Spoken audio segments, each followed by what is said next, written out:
Welcome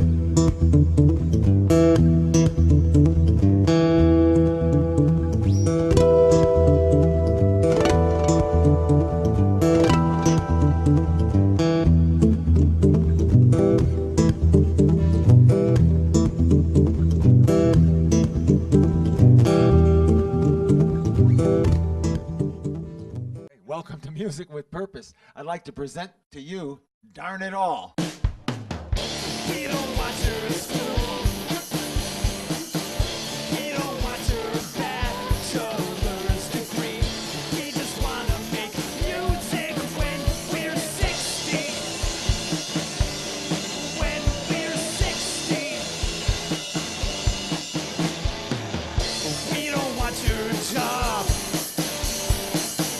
We don't watch her beat or resume. We don't wanna retire when we're 60.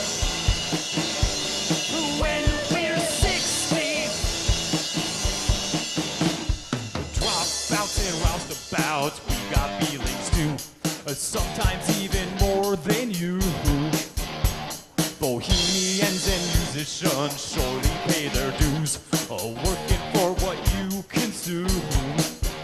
So why do you abuse the people that amuse? Why do you push us away? We don't watch her hate. We don't understand what's all the fuss. We just wanna try and build a life that suits us. Merry Christmas. We don't watch her car. We don't watch her mortgage. It's too much.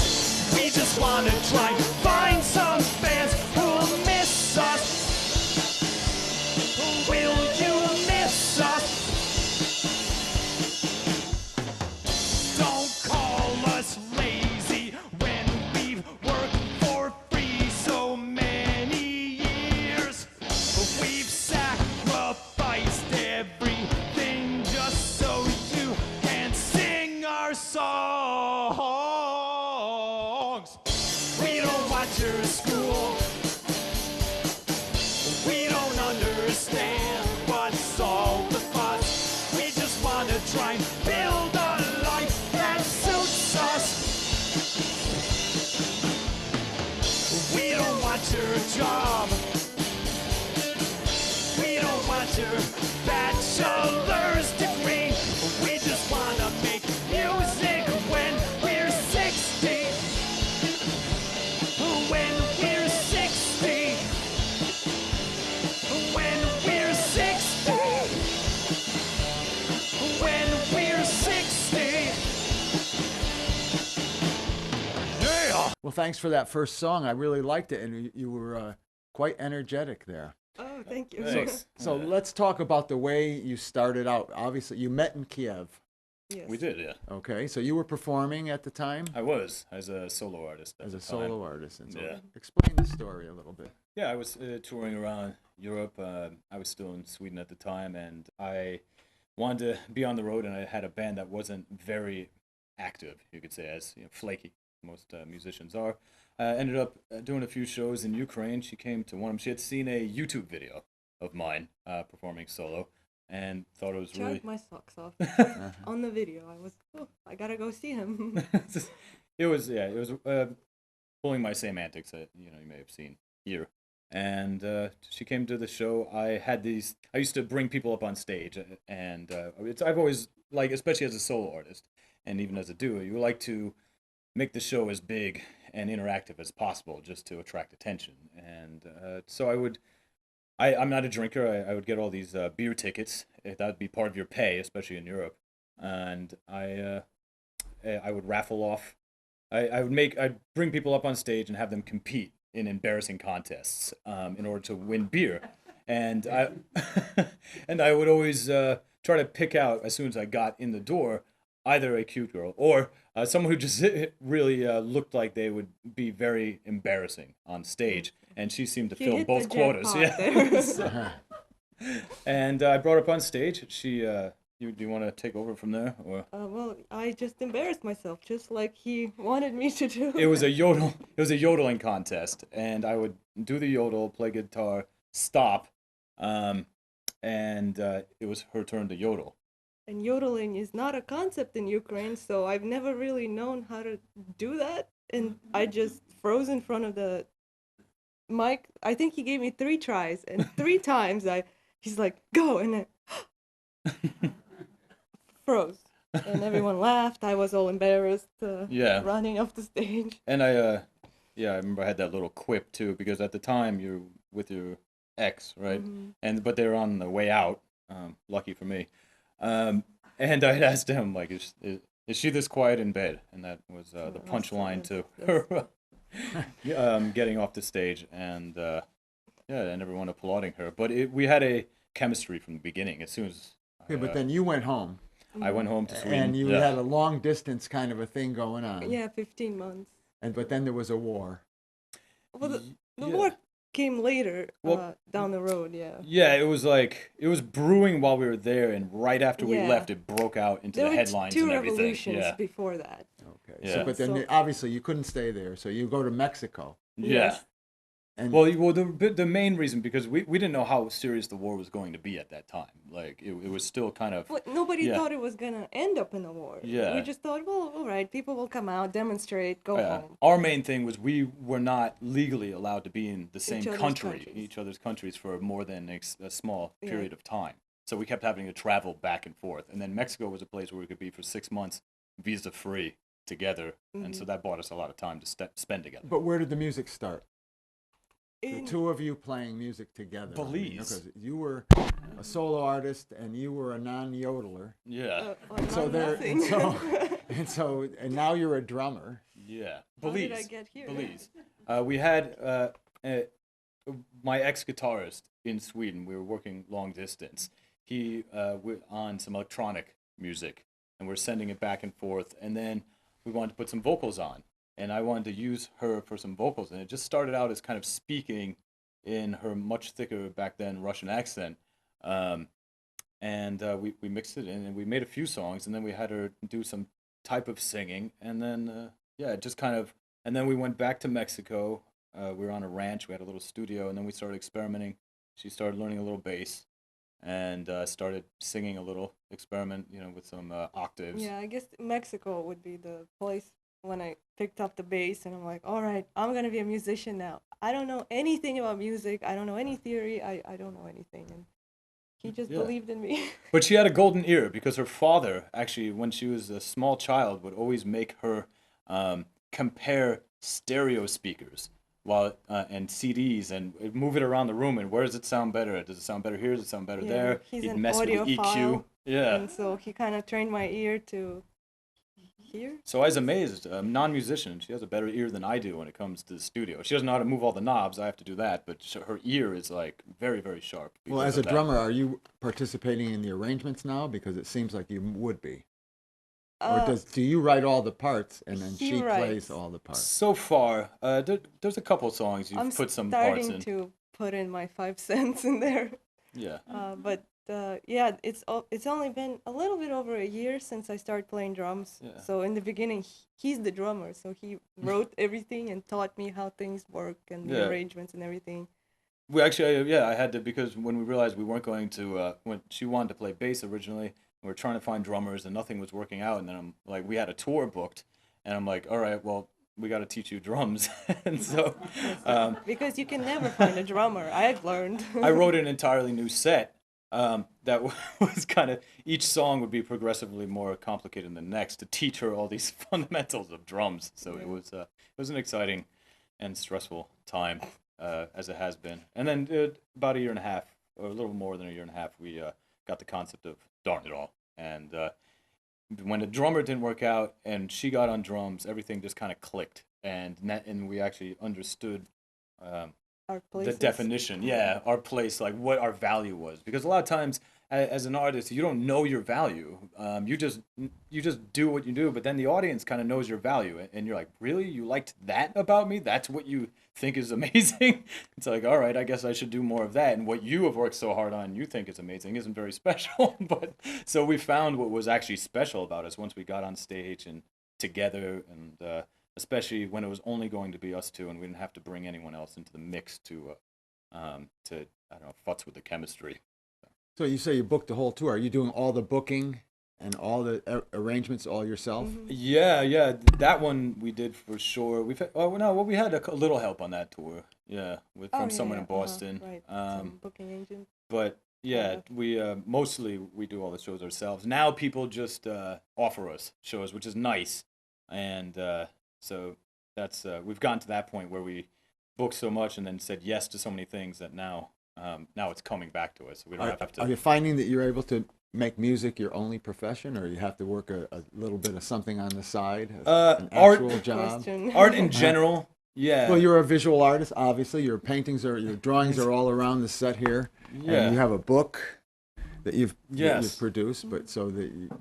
Yeah. So we had some other books in different. They weren't really art books, but we get a lot of royalties from commercial music we've made in our studio, and so we get those royalties. We get royalties from other books we put on Amazon and such. I don't know. Yeah, but anyway, we're not advertising anything. So and that complements what we do. With the band. But that was a really good question. We like not to think of ourselves necessarily as a band, but it's more of a performance art type of show, and this was part of what the audience valued because we brought it, and it kind of stumbled. It happened very organically because she didn't know what she was doing. I was very new to becoming a real guitarist, not just playing a couple chords. I kept throwing my sticks around, and I noticed people were laughing when I started making mistakes on drums. And they'd look up from their cell phone.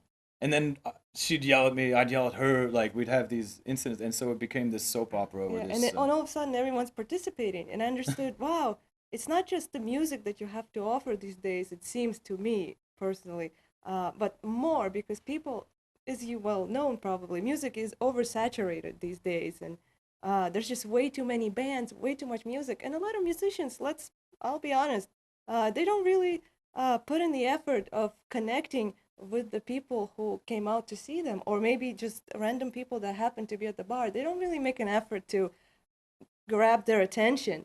And so we kind of found this little we're toddlers. We trick, we'll get your attention no matter what. That's our number one goal, to make everyone pay attention. And not because we're selfish and want attention, but because we just want to entertain. But you got to connect first. You got to grab their attention first and then entertain. And music is also additional in that way. So there's jokes, there's the drama. Tantrums, and I think this couples thing, we're kind of like Al Bundy and Peg Bundy, Homer and Marge Simpson. Or I Love Lucy. I Love Lucy. We've gotten that comparison as well. And we noticed once we started getting these comparisons that, that's really, I think, what people value is this authenticity. Yeah, that we are the way we are on stage or the same way we are when we're out walking the dog or whatever and just yapping or in the band room. So it's a combination of music and slapstick, a little bit of comedy. Improv. All at the same time. Yeah. And so by that, you're drawing the audience onto the stage with you without actually having to step on the stage like you used to do in your other things. So it's really an extension of what you did anyway, of trying to engage the audience at that time, and now you're doing it. Yeah, on a much higher without level. A contest. Yeah, and I really like someone to embarrass. Now he has someone to embarrass. But it really works well having the male-female, I think, yin and yang type of thing, and also something everyone can relate to. It's tangible. And so now that you're in Connecticut, yes, are you finding any favorite musical places that you like to go to? I like to ask that of bands. It's a state that you can get to from one side to the other in an hour, but it's vastly different types of places. I don't think we could. That's a difficult question. I don't know. I wouldn't really want to. We've played quite a bit in Connecticut, and it's kind of difficult to say because sometimes the place might be good, but the night might be bad. The night might be bad, and you just kind of we might be bad. Or we rubbed someone the wrong way. Rubbed someone the wrong way. They didn't heckle you enough. Yeah, exactly. They ignored us. That's the worst thing that can happen. So I'd like to thank you again for coming on Music with Absolutely. Purpose, and you know, Yeah, thank Good you. luck We in really your appreciate endeavors. this opportunity. Yeah. We hope we have a chance to maybe go on your radio show or do this again. Yeah, Thank you so much. thank you. very good.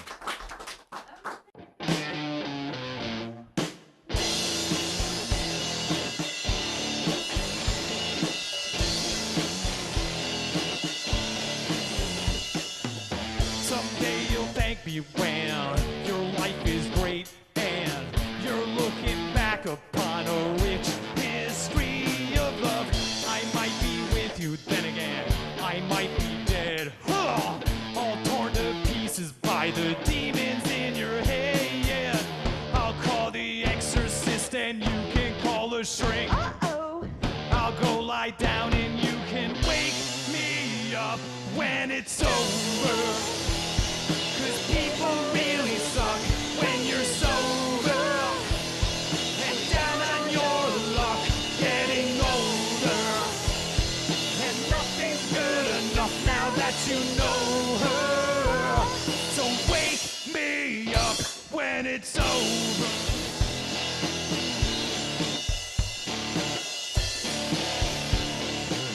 Someday you'll thank me when your life's complete and you're looking back upon 20 years of dreams you thought were impossible and you lost your faith. I picked you up every time you fell down a face. I'll call the ambulance and you can smoke some. I'll go pass out and you can wake me up when it's over. 'Cause people really suck when you're sober. And down on your luck, getting older. And nothing's good enough now that you know her. So wake me up when it's over.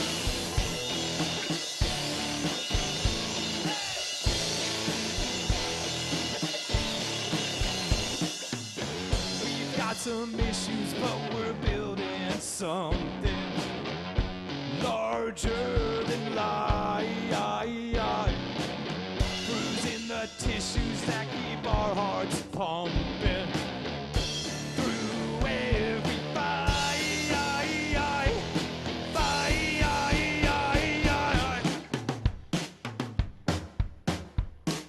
So wake me up when it's over.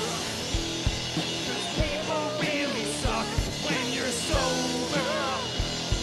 And down on your luck, getting older. And nothing's good enough now that you know her. So wake me up when it's over. Hey!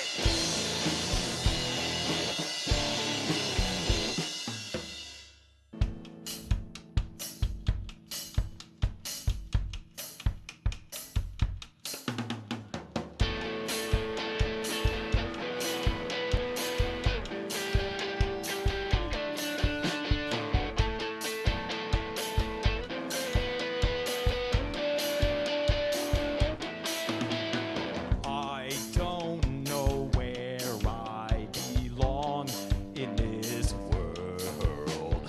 No one has shown me the way. Charlatans and sages, they're all the same to me.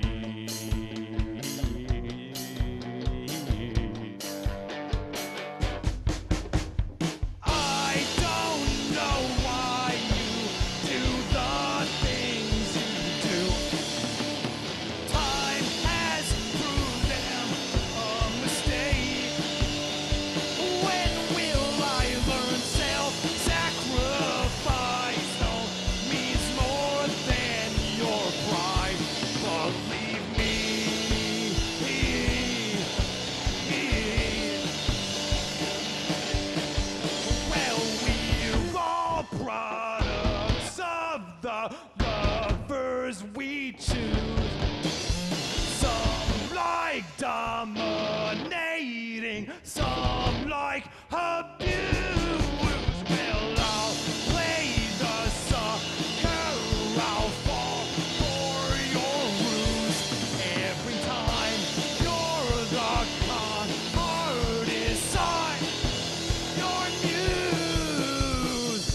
I don't know where I will go when I die, but I hope this guilt goes away. Hey, what are you talking about in there? The more I forgive you, the less respect you have for me.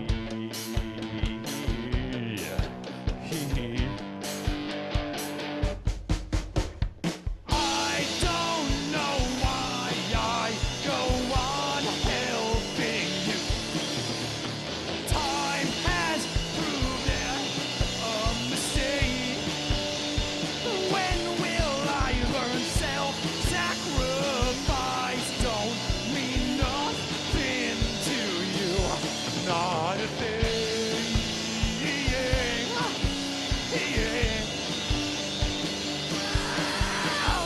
We're all products of the lovers we choose. Some like dominating, some like abuse. Well, I'll play the sucker, I'll fall for your ruse. Every time you're the con artist, you're new.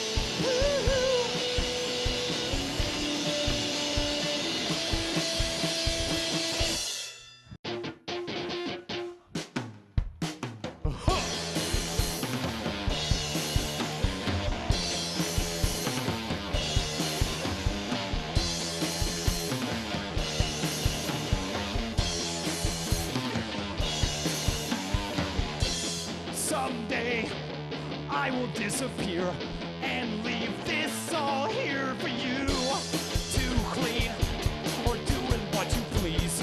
I've hoarded all of my work, novel paintings and symphonies, with parodies of my philosophy. Everything for all of my disease. I guess I finally found my way. Captain, take me out to sea. Everyone landside is after me. They don't wanna listen, they won't let me breathe, so I'm headed for a watery grave. I tried reason, compassion, empathy, everything short of a lobotomy. Davy Jones' locker is waiting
Thank you. Darn it all. Thank you.